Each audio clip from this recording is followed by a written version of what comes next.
Greetings, ladies and managers, and welcome to this latest narration of the web series The Survivor Becomes the Dungeon. If you're new to the series, there is a playlist listed down below in the description. And as always, I hope that you enjoy. Chapter 75, The Mooring Point of View. I can't remember the last time I was able to freely take a hike through the woods without having to be vigilant for zombies. The smell of nature, without the tinge of rot and ruin in the air, was so refreshing. Despite having no lungs to breathe with, I find myself enjoying the experience. Before long, I find myself sitting in the shade of a tree, leaning back and resting along the trunk as I quietly observe the tree line. I watched a small animal scamper around, animals that look remarkably like rabbits, along with other various rodents, though before long, a small herd of white deer pranced along, grazing and moving along through my territory. I find myself holding my breath, even if I don't need to breathe, as I watch them settle around me, seemingly resting for the moment. It's almost as if they don't see me or even recognize my presence. Well, if I have stealth skills, I've likely activated them somehow, which explains what the deer are doing. Well, either all that, or they don't recognize a magic wooden man as a threat for some reason. After what felt like an eternity of peaceful silence, I could hear the birdsong getting louder around me, as well as many curious eyes. Focusing back at the moment, I look about and sense quite a few of Jack's crewbirds twittering at each other as they look me over with unbridled curiosity. Though it isn't long until I hear more fluttering as Jack swoops in, landing before me and looking me over. As soon enough, there is recognition in his eyes as his feathers poof out and his wings flap once before offering me a salute. "Boss Mori, it's a true surprise, and a delight to see you out and about," he enthused, a cheerful whistle coming from him before he then looked around at all the crewbirds lingering and watching me. "What do you lot think you're doing? Scram! The boss isn't some piece of fruit you can gawk at," he exclaimed, flaring out his wings admonishingly, which caused the others to scatter. Though he startled the deer while he was at it, the small herd scampered off, leaving the two of us alone. I couldn't help but smile. Even my quiet time had been interrupted. It was nice to finally meet Jack in person, as it were. "It is nice to see you too, Jack. Have you grown bigger?"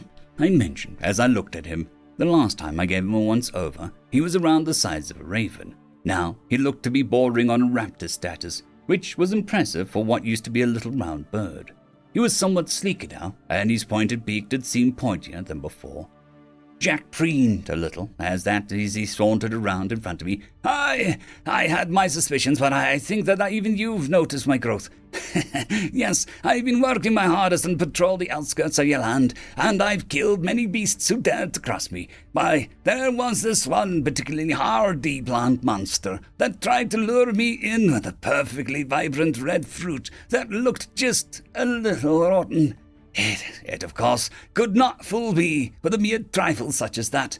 I, of course, knew what it was on my approach, and managed to successfully dispatch it, lest it attempts its pitiful tricks on birds of a lesser instincts or ability. He enthused proudly, as he seemed to preen and looked generally satisfied with himself. I could tell that he wasn't being entirely truthful with this particular story, but his results still spoke for themselves as I grinned cheerfully at him. "Very impressive, Jack. I'm glad to hear you're doing so well," I mentioned as I get to my feet, Jack hopping back to give me some space before flapping up to my shoulder and settling there for a moment. "By the way, I've been meaning to tell you, but the other day I discovered a magic map room that shows my territory from an aerial point of view. I figured that you might want to get together with Ururu and Legosi and maybe check it out when the three of you get a chance. I feel it might be rather useful for the three of you when it comes to coordinating patrols and having a more detailed understanding of my territory." I had been thinking about how best to use that room, and while I now have my own body, I would like for the three of them to get used to this particular room, since I'm almost positive it'll help them with their duties overall. Jack tilts his head at that, not fully understanding the concepts I just put before him, but seemingly understanding the main point. "Aye, very well. I'll see about rounding the others up then," he replied, with a bob of his head. He then whistled thoughtfully before looking at my face. "How long have you had a physical body?" The question vaguely surprised me, though I couldn't help but flash a smile as I glanced over at him. "Not long at all. In fact, I think only you, Revire, and Historieta even know about it." Jack seemed to be amused at that, a smile appearing in his eyes as he bobbed his head once again. "I see. Well, if you'll excuse me, boss, I have somewhere I need to be right now." With that, he quickly took flight before disappearing beyond the tree line. I was alone again, just me and the trees for now, as I took a deep breath and savored the scent of nature, exhaling out of habit. I looked around the tree line while briefly wondering where I should start walking towards to get to the haven, since I've never personally been there. Not to mention, I don't even really know where I am. After a moment of thought, I opted to close my eyes with a little concentration. Something almost instinctively seemed to point the way as I started walking again. Tricia point of view. Tricia found herself staring up at the mountain once more with the delivery of tools, supplies, and equipment that Lugosia brought over. She knew that the more pressing of her responsibilities had been handled already by Vidmore. It was a little disconcerting, to say the least. She was supposed to make those things for the group. That's initially why she asked Vidmore for a forge.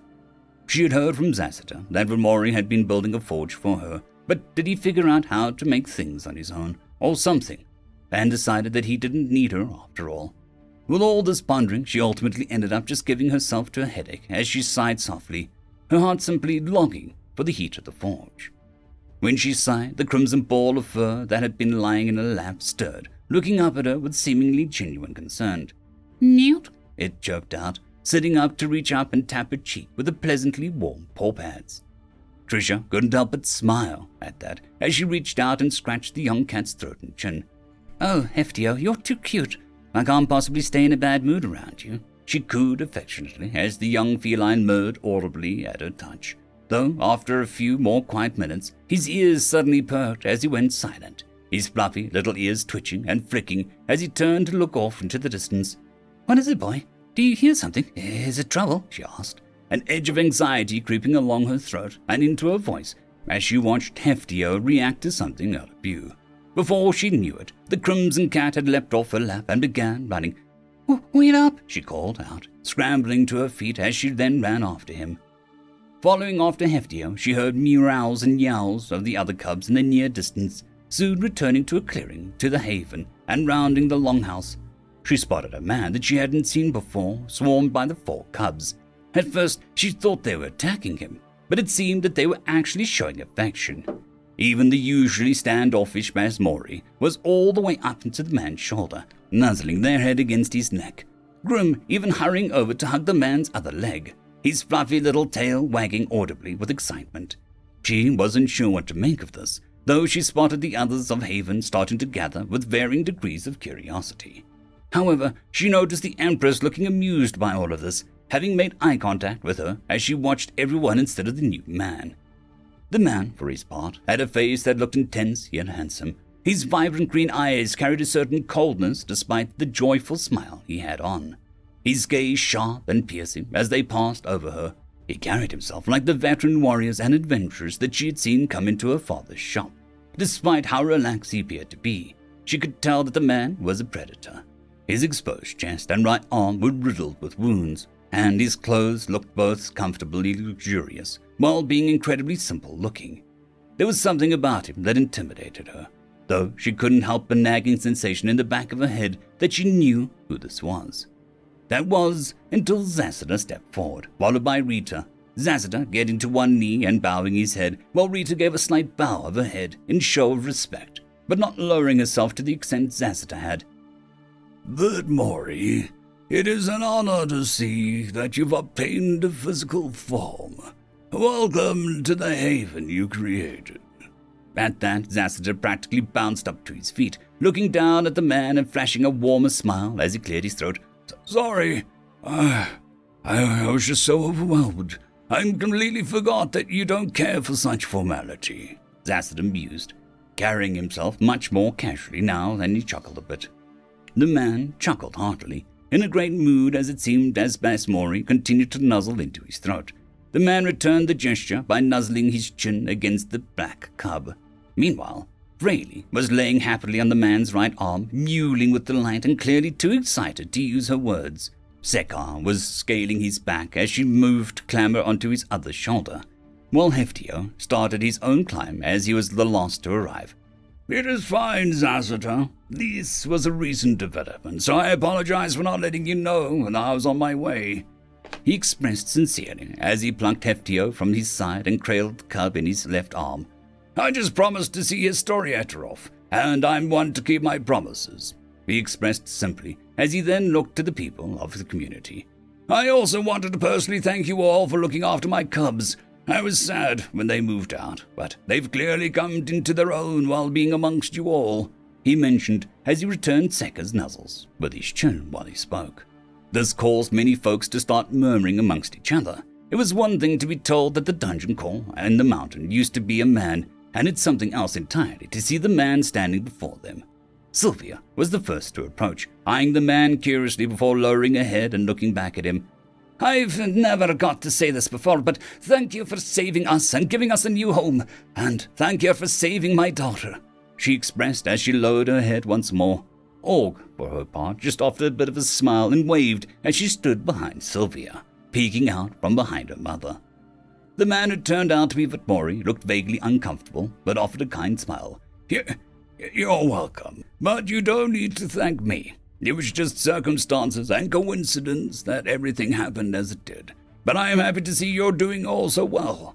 I do hope that I didn't interrupt anything," he expressed as he returned Org's way with a small wave of his own before looking to the others. "Oh, and before I forget, I should properly introduce myself. Better late than never," he mused with a cheerful smile as Vitmori mushed his paws into Vitmori's cheek. "My name is Vitmori, a man from another world who ended up here somehow, and I hope that we get along and that you're all able to thrive on my land," he said, bobbing his head politely. With that done, it seemed it was a perfect excuse for everyone else to approach and greet the man, shaking hands as thanks and names were exchanged. It was all rather charming, Vitmori looking almost ecstatic to meet everyone. It was all going smoothly too, until Basti came out of nowhere and tackled the man to the ground. End of chapter. I would like to thank the T5 peeps, Cam Maxwell, Casper Arnholtz, Bushmaster 177, Leslie 517, Red Panda 121, Cold War Boomerwaffen, Lightsjoc, Dragzoon W.R.E, Lord Azrekahl, Severin Cerberus, and Arcadian. Thank you very much.